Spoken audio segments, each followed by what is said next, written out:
తాకట్లో ఉన్న మీ బంగారాన్ని విడిపించి ఆ రోజు ఆన్లైన్ రేటుకి కొంటాం. Sharma gold company. ప్రపంచంలో ఇంకా వజ్రాలు కనుగొనలు. అలాంటి టైంలో మన కృష్ణా నది తీరం కొల్లూరులో ఉన్న, మన మంగళగిరి దగ్గరలో ఉన్న ఒక 60-70 కిలోమీటర్ల దూరంలో ఉన్న కొల్లూరులో దొరికిన ఒక వజ్రం కోహినూర్. ఆ కోహినూర్ని గోల్కొండ నవాబ్ కులీ కుతుబ్ షా చేతికి వెళ్తే అది అక్కడి నుంచి మొఘలాయిల చేతికి వెళ్ళి ఆ తర్వాత ఇప్పుడు అది లండన్ మ్యూజియంలో ఉంది. సో నాకు నచ్చిన ఐడియా ఏంటంటే కోహినూర్ని దొంగిలించడం. కోహినూర్ ఎవరి చేతిలో ఉంది? కోహినూర్ పీకాక్ త్రోన్ మీద ఉంటుంది, నెమలి సింహాసనం మీద ఉంటుంది. ఆ నెమలి సింహాసనాన్ని మీద ఎవరు కూర్చొని ఉన్నారు? కంటకుడైన పాలకుడు, ఒక కంటకుడైన పాలకుడు ఔరంగజేబ్ కూర్చొని ఉన్నాడు. అలాంటి ప్రజాకంటకుడు దుర్మార్గుడు అయిన ఔరంగజేబ్ కూర్చున్న నెమలి సింహాసనం పైన ఉన్న ఆ కోహినూర్ వజ్రాన్ని దొంగిలించాలి, అది తిరిగి వెనక్కి తీసుకురావాలి అని కులీ కుతుబ్ షా ఆదేశించినప్పుడు ఈ సినిమా పరిస్థితుల్లో హరిహర వీరమల్లకి ఒక కల్పిత పాత్రకి ఇక్కడి నుంచి మొదలు పెడతారు. ఇది ఇక్కడి నుంచి హైదరాబాద్ గోల్కొండకు పోతుంది, చార్మినార్లో కొన్ని సంఘటనలు జరుగుతాయి, అది అక్కడి నుంచి ఢిల్లీ దాకా పోతుంది. ఢిల్లీ ఈ మొదటి భాగం ఎక్కడ ఆగుతుందంటే ఢిల్లీ కోటకి, ఎర్రకోటకి వెళ్ళబోయే ముందు ఎట్లాగైతేను చివరి దాకా వెళ్ళాడు, ఎక్కడ అతను ఔరంగజేబ్ కలుసుకున్నారా లేదా అనేది, ఎలా ఎదుర్కొన్నారు, తర్వాత ఏం జరిగింది అనేది సెకండ్ పార్ట్. సో ఈ సినిమా ఏం చేయగలదు మనం అనుకుంటే, నేను ఎప్పుడు కూడా చాలామంది సనాతన ధర్మం అంటే ఇది నాట్ అగేన్స్ట్ ఎనీ రిలీజన్. సనాతన Dharma is not against Christianity, సనాతన ధర్మ ఈజ్ నాట్ అగేన్స్ట్ ఇస్లాం.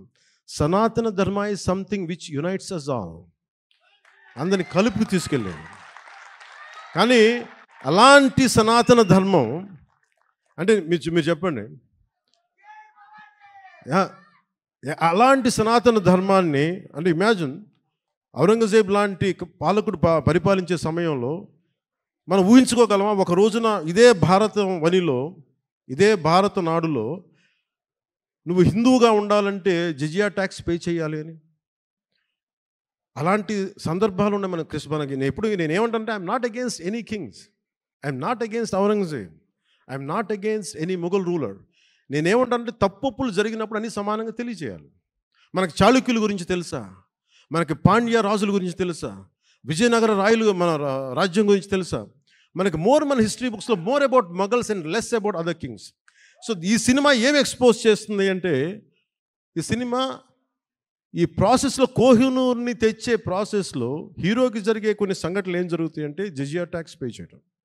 నువ్వు హిందూగా వెళ్ళాలి అంటే నువ్వు పన్ను కట్టాలి. సో పన్ను ఆ కట్టే సమయంలో that is the action episode ఉంటుంది.